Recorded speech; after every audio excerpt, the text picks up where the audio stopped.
kad neko gleda sa strane, koga da gleda sa strane tuđ život, uvek misli da je onako tuđ život lakši, znaš, i jednostavniji. A s treće strane sam uhvatila sebe da sam ja zavidna. Znaš? U stvari, ali dobro, moja zavist je nije zlonamerna. Tako da sve to što dobijamo, Jedi, sve što dobijamo okolo, sve to gledalo nekog našeg unutrašnjeg verovanja. Tako da malo razmisliš, razmisli malo o svom detinjstvu, recimo taj osjećaj koji imaš kad pomisliš na tu njihovu zavist. Taj osjećaj koji imaš u sebi. Pokušaj se setiš kad si ga još osetila u životu, u prošlosti, pogotovo kad si bila dete. Jer tu ćeš da vidiš odakle ti to verovanje da ti ljudi zavide ili da drugima zavide ili da su ljudi zavidni.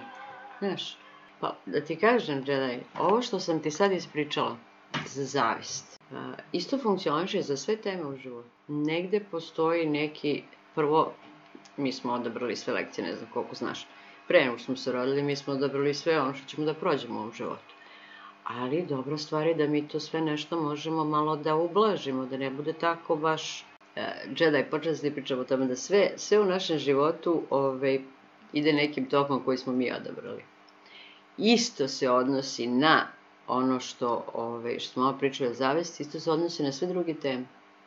Moraš negde da vidiš odakle ti, koje negativno verovanje, tvoje negativno verovanje o životu, o ljudima, o sebi, privlači u tvoj život u situaciju.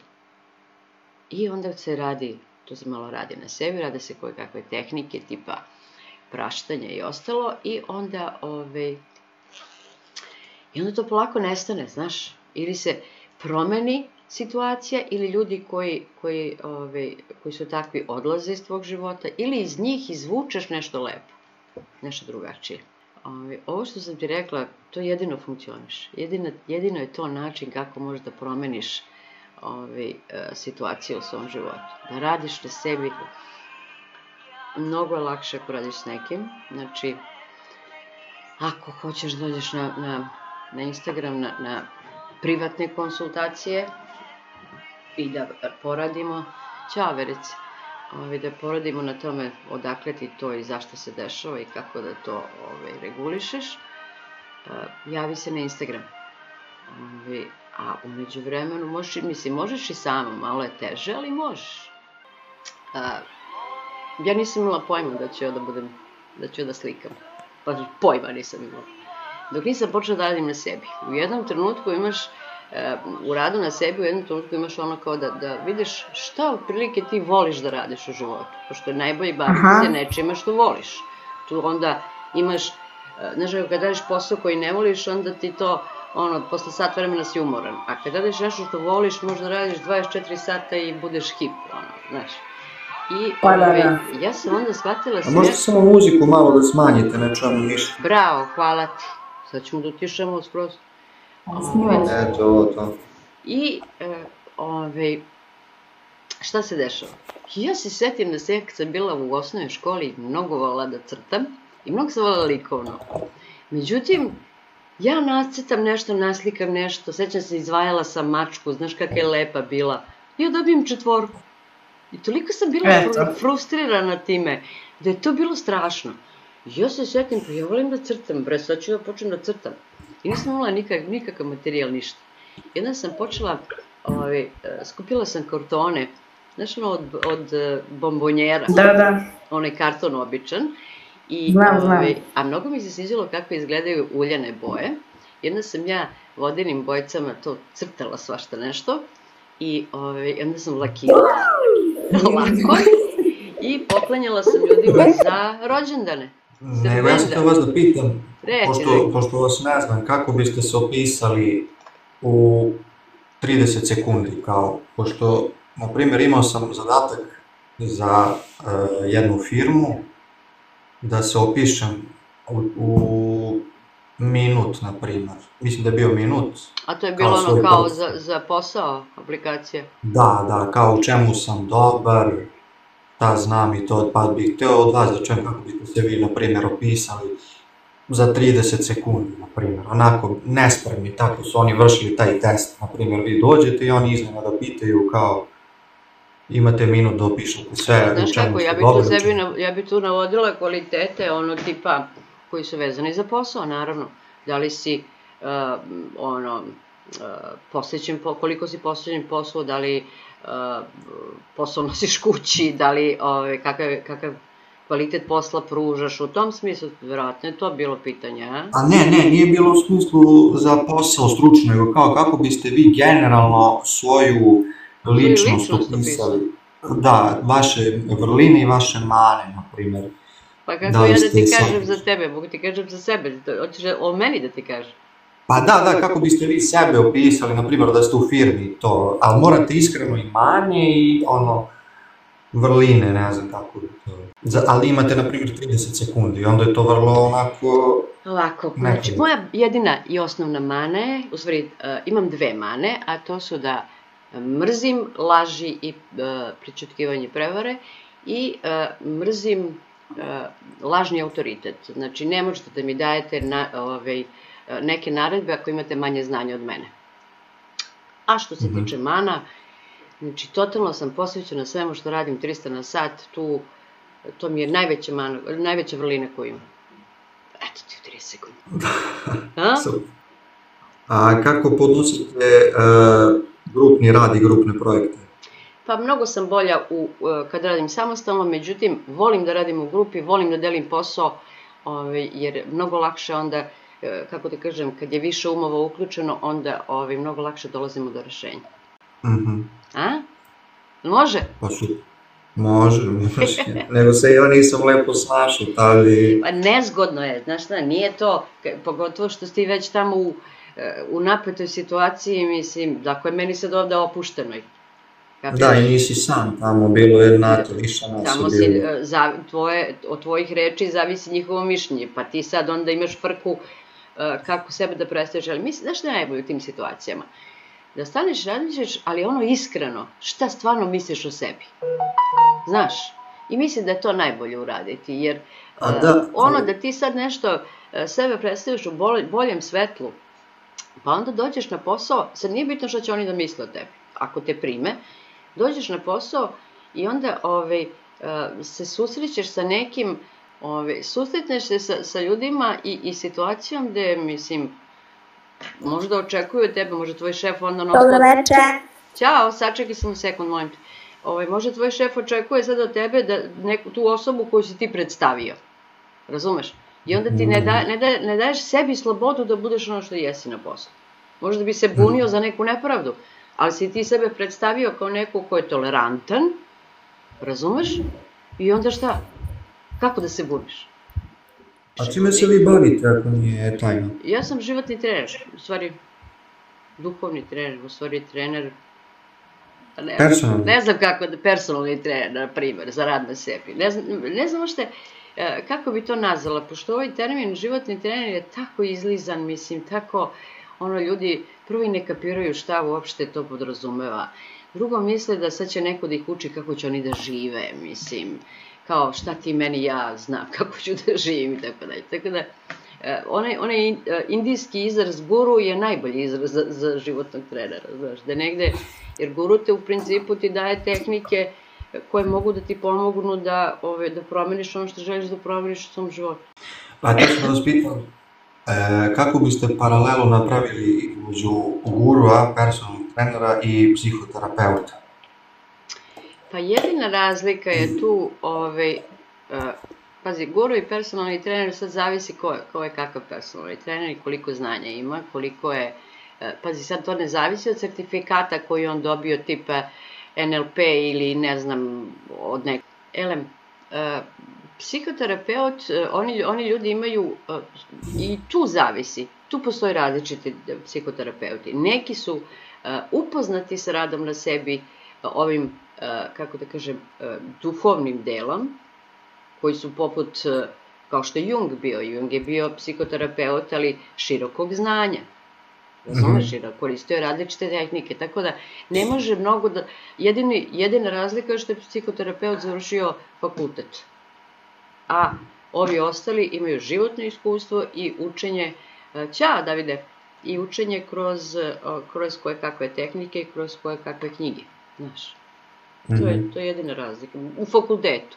A ostalo, kažem ti opet, kod psihoterapeuta postoji razlika ko se kojom metodom bavio, nije različite metode koje koriste, a i ima mnogo psihoterapeuta koji koriste i ezoteriju i svoje znanje sa fakulteta, što je onda savršeno. Onda ako nađeš takvu osobu, to je vrh.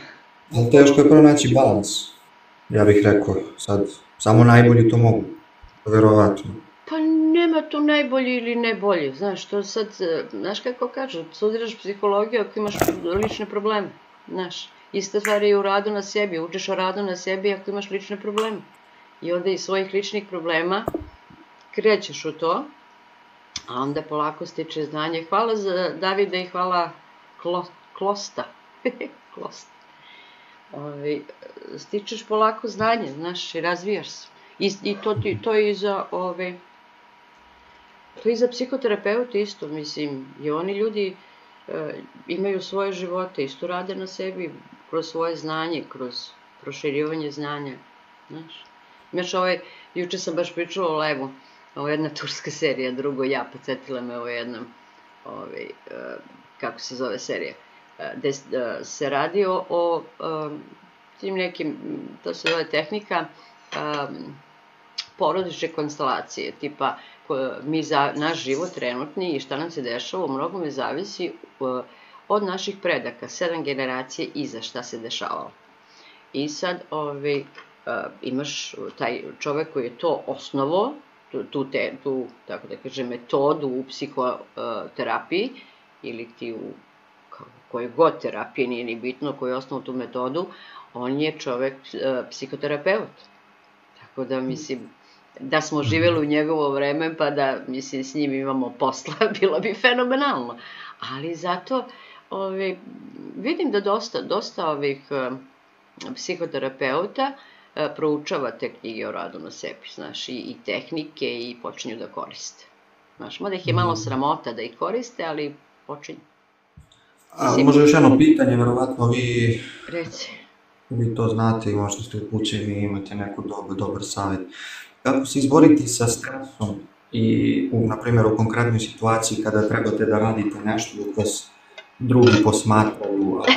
Pa piješ tabletu za smirenje, jebate. Mislim, to je, ja se sad smejem kad ti to kažem, ali to je prva stvar koju uradiš. Nije, draga, nacrtano je. Prvo popiješ tabletu za smirenje kad kreneš tako neku situaciju. Ja kad sam recimo počela, ja sam imala agorafobiju 300 na sat, znači panične napade i to, mislim, zbog toga sam i krenula u rad na sebi i u učenje svega ovoga. I recimo desilo mi se, dobijem posao da radim iz kuće kao, ne dobijem posao, nego ja se prijavim da radim kao marketing producent i to radiš preko telefona. Ja primetim da ja imam frku kad treba da nazovem klijenta. Znači, frka 300 na sat. Popijem, brate, tabletu i sačekam 15 minuta i onda... Mislim, sad me pitaš za tu situaciju konkretno kad si u nekoj, recimo, ili kad ideš na razgovor za posao ili kad treba da nazoveš klijenta ili ne znam koga, pa imaš frku. Znaš. Ja nisam ni znala da imam tu frku. Ja sam mislila da sam jedna najhrabrija žena na svetu, znaš. Ja sam mislila, ja ne mogu da imam te frke, ma kakve, nema šanse. Meni sve bilo lako, a u stvari sam išla na silu, jer sam realno, logično razmišljala kakav bre strah, kakvi bakrači, nema šta da izgubim, zovem čoveka, hoće, neće, razumiješ. Međutim, kad sam ja trebala da nazovem, pa kad je to izašlo iz mene na površinu. A Luka, kakav strah ti imaš? Kad imaš strah? Pa ne, znate šta, ja, pošto sam student, studiram stomatologiju i, na primjer, sad kad trebam da radim nešto i tu su profesori, znate, i ostali, onda mi ne bude sve jedno, znate. Koja si godina na stomatologiji? Molim? Koja si godina na stomatologiji? 4. I umjesto da budeš ponosan na sebe, jer si progurao prve 2 godine, ja sam onako prilično upoznata sa stomatologijom, umjesto budeš ponosan na sebe, ti se plašiš. Zašto se plašiš? A znate zašto? Prve 3 godine su više bile učenje i to, nismo toliko radili. Ali nije bilo lako učenje.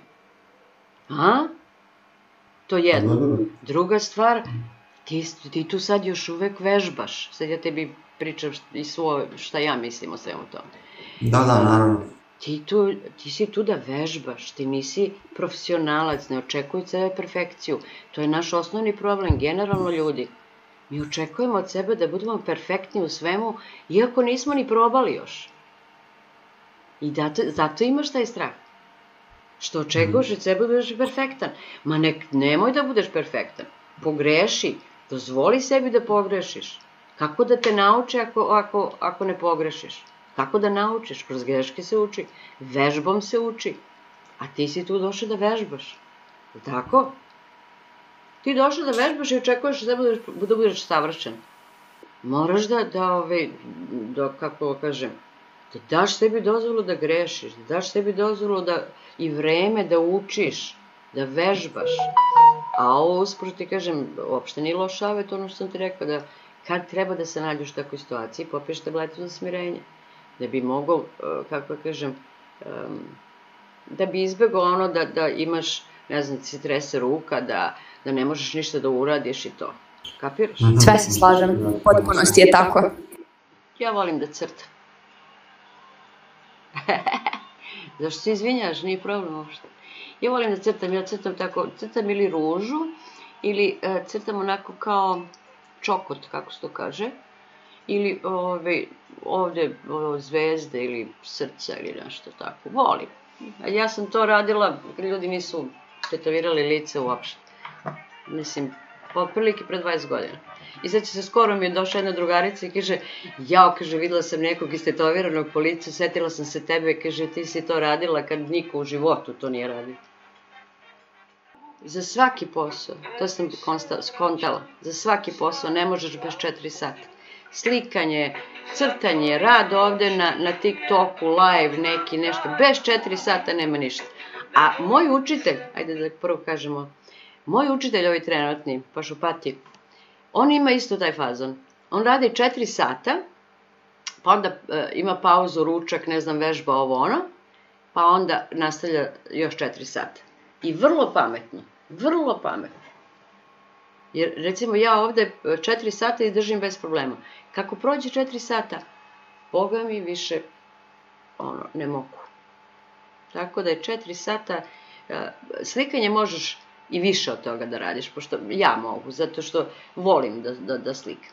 Ali generalno već posle 4 sata, ali ne možeš manje od 4 sata za slikanje, to je poenta priče. Mislim, to je ono što hoću da vam kažem. Ne možeš dok ti kreneš da radiš, dok se mentalno dok uđeš u to, dok isprazniš dok se uneseš kako da kažem, dok uspostaviš strpljenje, smirenost i sve to, stvarno treba bar sat vremena. Tako da za slikanje bez 4 sata ne može.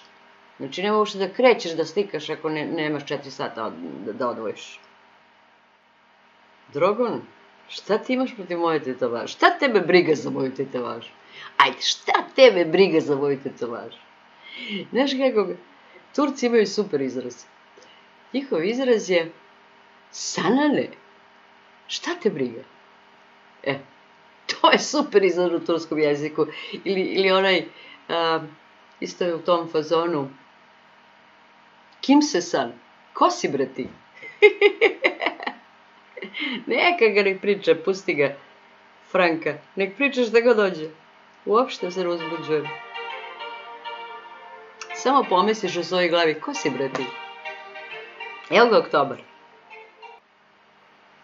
Mindset coach znači učitelj koji te uči da promeniš svoj način razmišljanja. U pozitivno, naravno. Pitaš me šta ćeš da radiš sa sve krvom? Ako ti kažeš šta da radiš, ćeš da me poslušaš? Evo dobro, slušaj sad. Sad ću ti kažem šta ćeš da radiš. Znači ovako. Ispred sebe zažmuriš. Ispred sebe zamišljaš binu. sebe kao malo dete staviš u krila, a svekrvu staviš na binu i počneš ovako. Ja ti opraštam što si prema meni skot, ja ti opraštam što me ne podržavaš, ja ti opraštam što mi ne pomažeš, sve što ti padne na pamet, ja ti opraštam. I na kraju kad se umoriš, pošto ćeš u jednom trenutku da osjetiš malo olakšanje i umor neke vrste, mislim umor od toga da više pričaš, onda kažeš, ja ti opraštam i oslobađam te. Ti si slobodna i ja sam slobodna. Vidiš je kako izlazi na desnu stranu.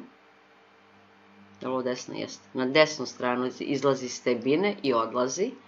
I kažeš joj, nek ti Bog da sve najbolje što postoji u ovom univerzumu. I tako radi svaki dan. Bukvalno svaki dan. Bar jedno mesec dana. I onda ćeš da vidiš šta će se desiti. To ti je najbolji savjet. Znači, na kraju kažeš, ja ti opraštam i oslobađam te. Ti si slobodna i ja sam slobodna. Neka te božanska ljubav uvek prati i da ti sve najbolje što postoji u ovom univerzumu. I pustiš je da izađe sa bine iz te sale na desnu stranu. Slušaš da ti kažem, radi ovo mesec dana, pa ćeš da vidiš kako će se ponaša prema tebi.